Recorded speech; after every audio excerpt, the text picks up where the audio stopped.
I grew up in a Lutheran school.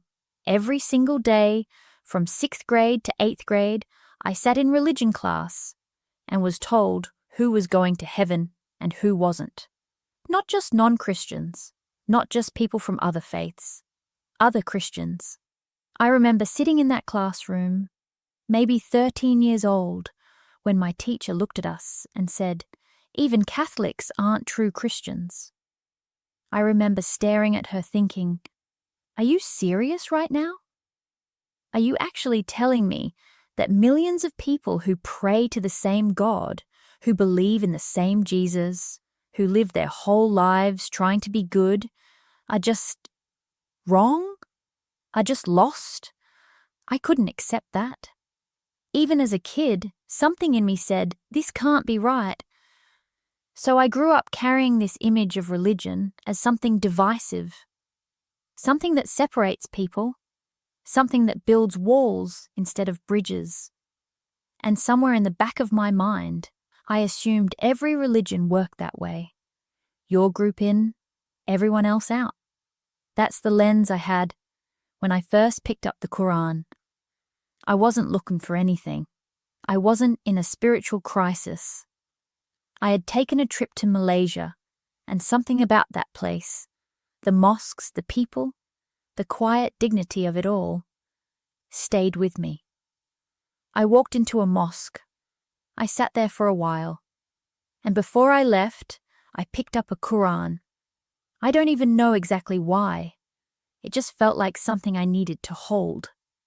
That was 5 months before everything changed. I started reading slowly. I didn't know anything about Islam. Genuinely, almost nothing. I knew they wore hijabs. I knew there was something called Allah. And if I'm being honest, somewhere in the back of my mind, I had the same image that so many people in my country carry after years of news cycles and fear, that this religion was somehow dangerous, somehow violent, somehow other. I was wrong, and the moment I realized I was wrong, I sat very still for a long time. The first verse that stopped me, I had to read it twice, then a third time, was from the 2nd chapter.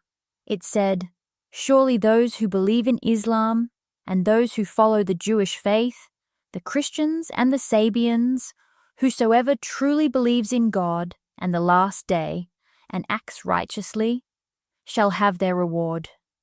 They shall have nothing to fear, nor shall they grieve." I put the book down. This was Islam. This was the religion I had been told was intolerant. This was the faith that people called extreme, closed-minded, dangerous. And here, in one of its earliest chapters, it was saying that Jews are okay, Christians are okay, that what matters is sincerity, that what matters is how you live, not just what you call yourself. I thought about my religion teacher. I thought about being 13 and being told that Catholics weren't real Christians. And I thought, this Quran is being more generous than she ever was. The more I read, the more I kept finding things that surprised me. Every few pages, I'd stop and think, wait, I didn't know that. And I started to realize how much I had been living in ignorance. Not the bad kind of ignorance, not willful, not cruel, just the kind that happens when you never take the time to actually look.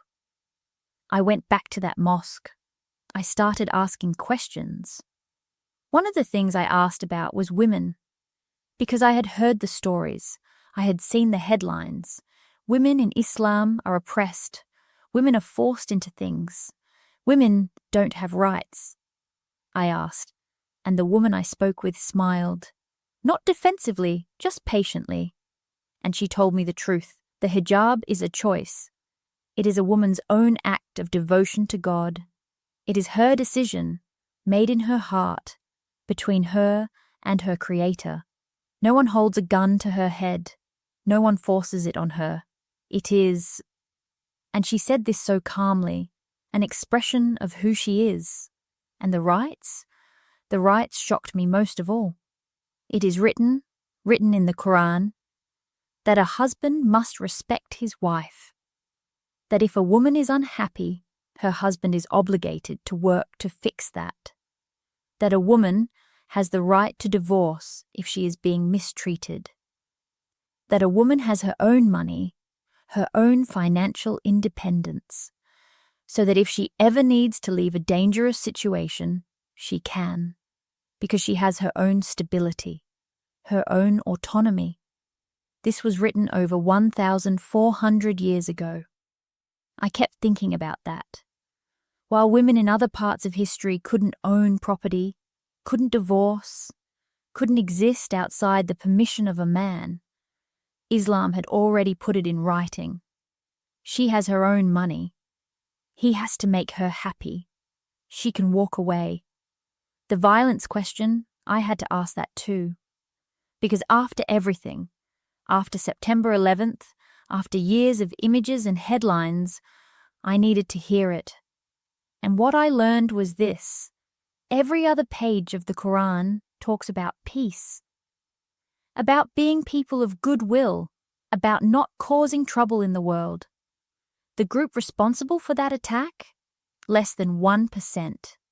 A fraction of a billion people who go to their mosques every week and pray for peace, pray for their families, pray for goodness in the world.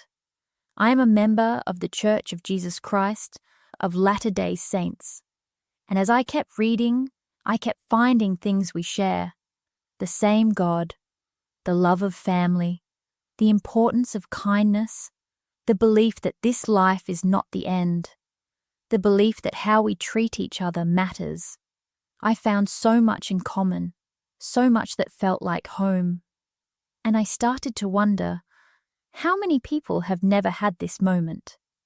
How many people are walking around with an image of Islam built entirely from fear, from news, from what someone else told them? How many people have never once sat down and just read? I'm not here to tell you what to believe. I'm not here to convert anyone. I'm just a person who picked up a book in Malaysia and couldn't put it down. What I know now is this: we are not so different from each other. We are really, genuinely not. The walls we build between religions, between cultures, between people, most of them are made of nothing, made of stories we inherited without ever checking if they were true. It takes 10 seconds to search something. It takes a few months to read a book. It takes one honest conversation to change the way you see a billion people. I wish someone had handed me this book when I was 13. I wish my teacher had said, "Here, read this and tell me what you think." I wish I hadn't spent so many years carrying an image of something I had never actually seen. But I have it now, and it changed me. Go learn more about Islam. Seriously. They're pretty cool.